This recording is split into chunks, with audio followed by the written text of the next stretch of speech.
बिहार की चुनावी जंग में आतंकवाद का मुद्दा भी अहम हो गया है। जम्मू कश्मीर में गुरुवार को भाजपा के 3 कार्यकर्ताओं की आतंकियों ने हत्या कर दी थी। भाजपा इसको लेकर आक्रामक है। इसका असर सामाजिक समीकरणों के ध्रुवीकरण पर पड़ सकता है। इसके पहले महबूबा मुफ्ती के तिरंगा को लेकर दिए गए बयान को भी भाजपा ने उठाया था। भाजपा ने पुलवामा की घटना पर पाकिस्तान के खुलासे पर भी विपक्ष को घेरा है। दूसरी तरफ कांग्रेस ने महबूबा की रिहाई के समय पर सवाल उठाया था। जम्मू कश्मीर में आतंकी हमले में अपने 3 कार्यकर्ताओं की हत्या के बाद भाजपा के तेवर आक्रामक है। प्रधानमंत्री नरेंद्र मोदी व भाजपा अध्यक्ष जेपी नड्डा ने इन पर गहरा दुख भी जताया है। नड्डा ने दो टूक कहा है कि इन कार्यकर्ताओं का बलिदान व्यर्थ नहीं जाएगा। नड्डा ने इसे कायराना हमला करार देते हुए कहा कि ऐसे राष्ट्र भक्तों का जाना देश के लिए बड़ी क्षति है। प्रधानमंत्री नरेंद्र मोदी ने भी युवा कार्यकर्ताओं की हत्या की भर्त्सना करते हुए कहा कि वह जम्मू कश्मीर में उत्कृष्ट काम कर रहे थे।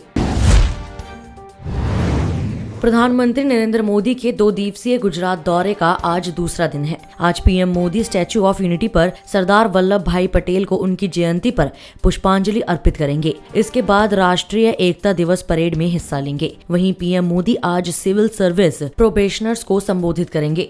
प्रधानमंत्री नरेंद्र मोदी ने अपने 2 दिवसीय गुजरात दौरे के पहले दिन यानी शुक्रवार को नर्मदा जिले के केवड़िया में स्टैच्यू ऑफ यूनिटी के निकट पर्यटन से जुड़ी कई विकास परियोजनाओं का उद्घाटन किया और फिर उनका अवलोकन भी किया। अधिकारियों की माने तो स्टैच्यू ऑफ यूनिटी के पास परेड ग्राउंड में बोलने के बाद पीएम मोदी वीडियो कॉन्फ्रेंसिंग के जरिए सिविल सर्विस प्रोबेशनर्स के साथ बातचीत करेंगे। दोपहर बाद पीएम केवड़िया और अहमदाबाद को जोड़ने वाली सी प्लेन सेवा शुरू करेंगे। वह फिर नई दिल्ली के लिए रवाना होंगे।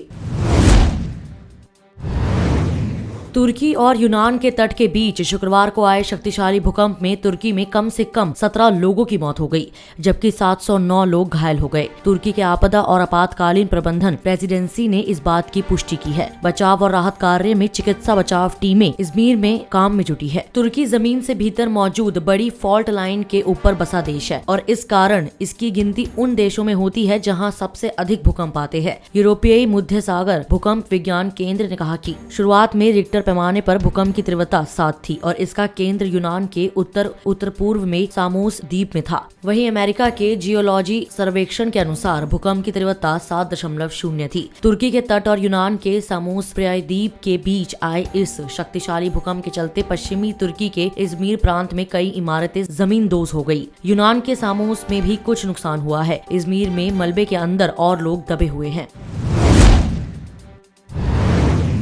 भारत अफगान शांति वार्ता के दौरान तालिबानी आतंकवाद और उनके अरबों रुपए के उगाही तंत्र पर अंकुश के लिए दबाव बना रहा है। भारत और अमेरिका के बीच इस मुद्दे पर बात हुई है। भारत चाहता है कि तालिबान का राजनीतिक नेतृत्व अवैध व्यापार, ड्रग नेटवर्क और आतंकवाद पर नकेल को लेकर ठोस आश्वासन और कार्य योजना पेश करे। तालिबान हर साल अरबों रुपए की काली कमाई से समानांतर अर्थव्यवस्था चलाता है। इसके जरिए ही आतंकी गतिविधियां भी संचालित होती है।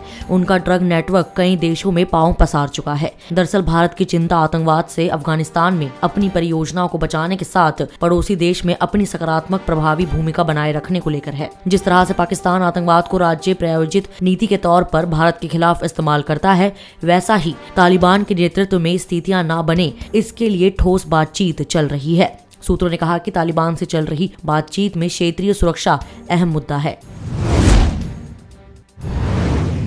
धर्म परिवर्तन को लेकर इलाहाबाद हाईकोर्ट ने शुक्रवार को एक अहम फैसला सुनाया है। कोर्ट ने कहा कि महज शादी के लिए धर्म परिवर्तन वैध नहीं है। अदालत ने विपरीत धर्म के जोड़े की याचिका खारिज करते हुए याचिकाकर्ताओं को संबंधित मजिस्ट्रेट के सामने बयान दर्ज कराने की छूट दी है। दरअसल याची ने परिवार वालों को उनके शांतिपूर्ण वैवाहिक जीवन में हस्तक्षेप करने पर रोक लगाने की मांग की थी। कोर्ट ने वैवाहित जोड़े की याचिका पर हस्तक्षेप करने से इनकार कर दिया। कोर्ट ने कहा कि एक याची मुस्लिम तो दूसरा हिंदू है। लड़की ने 29 जून 2020 को हिंदू धर्म स्वीकार किया और 1 महीने बाद 31 जुलाई को विवाह कर लिया। कोर्ट ने कहा कि रिकॉर्ड से स्पष्ट है कि शादी करने के लिए धर्म परिवर्तन किया गया है। इसके लिए इलाहाबाद हाईकोर्ट ने नूरजहां बेगम केस के फैसले का हवाला दिया, जिसमें कोर्ट ने कहा कि शादी के लिए धर्म बदलना स्वीकार्य नहीं है। इस केस में हिंदू लड़कियों ने धर्म बदलकर मुस्लिम लड़के से शादी की थी। सवाल था कि क्या हिंदू लड़की धर्म बदलकर मुस्लिम लड़के से शादी कर सकती है और यह शादी वैध होगी। इस वीडियो में इतना ही। मैं कोमल, पंजाब केसरी दिल्ली से। अगर आपको हमारी ये खबर जानकारी पूर्ण लगे तो हमारे फेसबुक पेज punjabkesari.com को लाइक करें और अगर आप हमारी ये वीडियो यूट्यूब पर देख रहे हैं तो हमारे चैनल को सब्सक्राइब करना ना भूलें।